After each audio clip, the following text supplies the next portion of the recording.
I named this place in my studio Deep Wood Studio. What else would you call it, right? I mean, look at these trees. You got old second growth trees, and it kind of frames everything else. It is cool. It's a tripod. It's a really archaic concept. Probably humans have been using tripods for 5,000 years to lift rocks.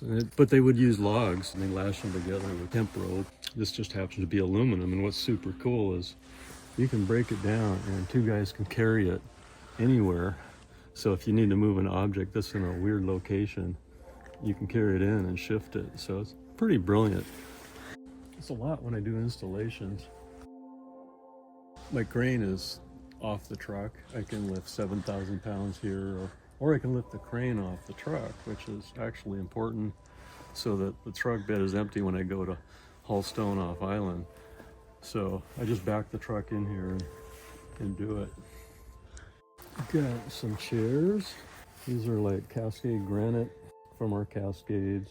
That one sold to the library. The green one's from a quarry over behind Mount Vernon. It's stone they use for building shetties. It's super hard. It's beat by dynamite and excavators. Gnarly. It's gorgeous, but no one really should carve it because it's so hard and so beat. But it makes a beautiful color. It's way harder than granite. Yeah, this is a memorial bench commission that's going on an outer island. It's really specific to what the client wants, so I'm sort of figuring out the math on it so that she and her family can sit.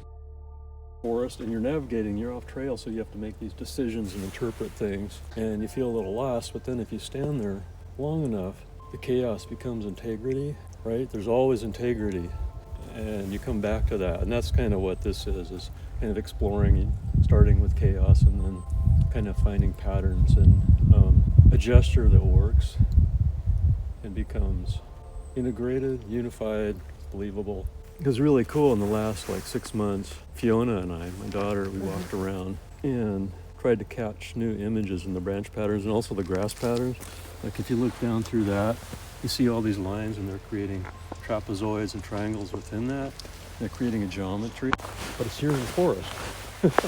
So being a nature nerd, I feel like almost all art that I see, I can come back to the woods and walk around and say, oh yeah, that's where that is. Or even avant-garde jazz, it's like, oh yeah, I see that. And it kind of makes sense. Forest, the jungle, the patterns, those are all the core of our subconscious way of thinking visually. I was kind of needed to carve, right? So I didn't slow down and pour a slab or build a proper building. I basically that roof frame, kind of the back, I put up on 6 logs or something for my first covered area. So it's like a really dumb way to build, but I just created cover space and workable space as I went. And I only poured the slab 4 years ago. I sort of make these pods, and now I like it. They all have their identity and use, and I like the light, and I like the fact that I've got 600 feet.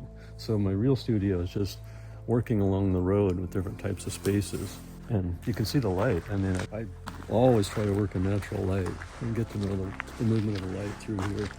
Things changed though when they started selling affordable LEDs. It's you can work later into the darkness and not lose the quality. That's about a ton right now. Well, I've got the crane, right?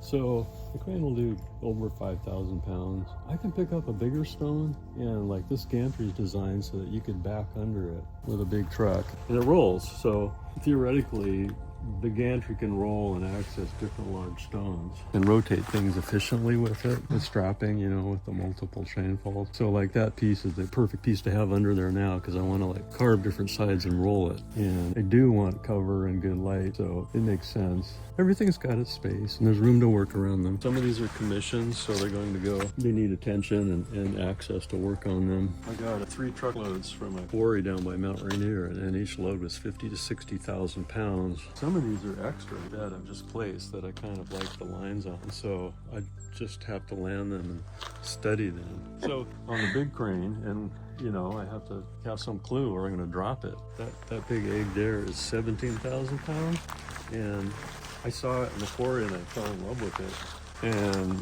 they were bringing up the 60,000 pound load, and so I said, sure, put it on the truck. And I almost didn't believe they could put it on the truck, and I didn't know how I was going to get it up the mountain. We did. It's going to be sort of a future crazy thing. It's such an incredible stone that I want to live with it before I do any cutting. It's already great the way it is. It's a pretty good core design. You could work in there if you had your tool somewhere else. You just need a lot of light. And you can see I've got a lot of lights up here. You kind of want two kinds of light. You want like a lot of overhead light, but you also need sometimes to drop your fixtures down lower so you can access edges or shadows. I'd like to have more like big lights on fast rolling stands so I can constantly manage where the light's pointing. I've got some cool light back this way. It's pretty fun. Like, look at all of these. I'm constantly evolving and changing my design. People that are in detail work and gem work and jade work, this is designed to become the jade shop. So this is like a coarse wet cutter for blocking out the jades. But I'm still learning jade. I'm looking forward to buying another bunch from Canada. I'm sort of compulsively build sheds, but I love playing with the lines of the sheds. And the funny thing is I build them and think I'm going to work in them, but a lot of times they're just more pods for storing. Well, I wear full protection in every way. Ears, eyes, lungs. I wear a really serious mask. I try to cut wet when I can, but I do some dry cutting. It's the only way to see certain things. And like for working on this basalt column, you need to work dry quite a lot of the time, but I have this massive blower, a good mask. At least I can blow the dust out of there. And then, you know, ideally you spray things down, keep the dust down. You know, like pressure wash this pretty often. Yeah, here's another pod. It's on wheels, that's kind of cute. It's kind of become another like command center. I could have poured the slab so the water drained out, but I wanted it flat so that wherever I'm positioning rocks, it's quicker for leveling things out. And I will like groove the slab so it pulls water off. If I started over, I might pour the slab and get like the Texmo barn, which is relatively affordable. Like when you do the math, just throw up a massive frame and then you can work into that over time. It's always good to invest in infrastructure. I was always curious about stone, and I taught myself basically with chisels and angle grinders. I got pretty far into it, but showing up in NWSSA at a symposium was mind-blowing. I spent a day there and got blown away. Started going full-time the next year. Hey, speaking of shops, so this is my first shop and I thought I was a wood carver. Almost all of the beams and logs I cut and milled with a chainsaw. Yeah, this was the first building. I don't like enclosed buildings for stone carving, so it's for wax and glass work. So here's some rubber molds. You want to see something cool? So this is a caster mold that stabilizes a rubber mold. And we pour wax into the rubber mold. The rubber mold came off of a stone. Oh, there's the wax, right? It shows you a lot about the process. It's kind of like birth a little bit. There it is. We don't have the original stone here, but this is taken right off. This rubber was just brushed onto the stone to make all this happen. So yeah, there it is. Birth of a wax. I went to the University of Washington and there was one bronze foundry guy named Norman Taylor who was pretty known in Seattle. You know, he actually did, you know, that poster in Portland where the old mayor's like revealing himself to this bronze figure? That's Norman Taylor, my teacher. Yeah, that was his kind of thing. And I was just an undergraduate, but I was kind of taken, you know, he's just this macho, cool guy that was really serious and demanding, and I just moved into the foundry essentially to learn. So I have this like relationship with the stone in this place, and the moment I spent, for me, walking on the river down in the Nooksack River below the mountain, picking it up and carrying it. And that, for me, that's all embedded in the stone, and I think it's pretty fun. Sometimes to place pieces together, like you could have an olivine, you could have the deer antler that I converted to glass, so the deer antler came from here, and then the Oregon Coast beach stones down around Manzanita. You know, they all have their identities. Sometimes it's nice to bring them together so they're almost sharing their, like, I came from here, and this sort of defining our world, our natural world.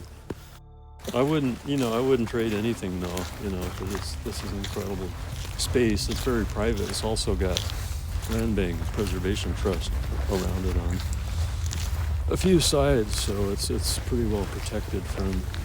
That's a whole other issue. Like, where do you build a shop where you're not going to have neighbors or people being troubled by that later on down the road?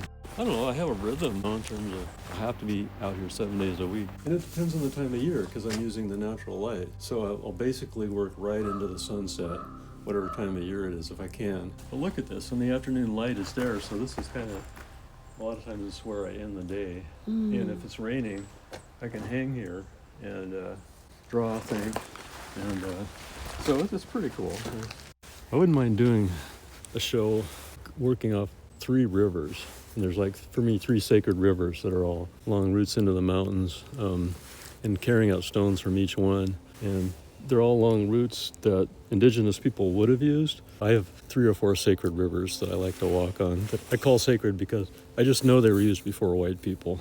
And the hilarious thing is the indigenous people knew about these routes, were using them for thousands of years. And some of them, like the Elwha, white people couldn't get through until about 1915, and they needed 100 pack horses to whack their way through, So it's kind of intriguing.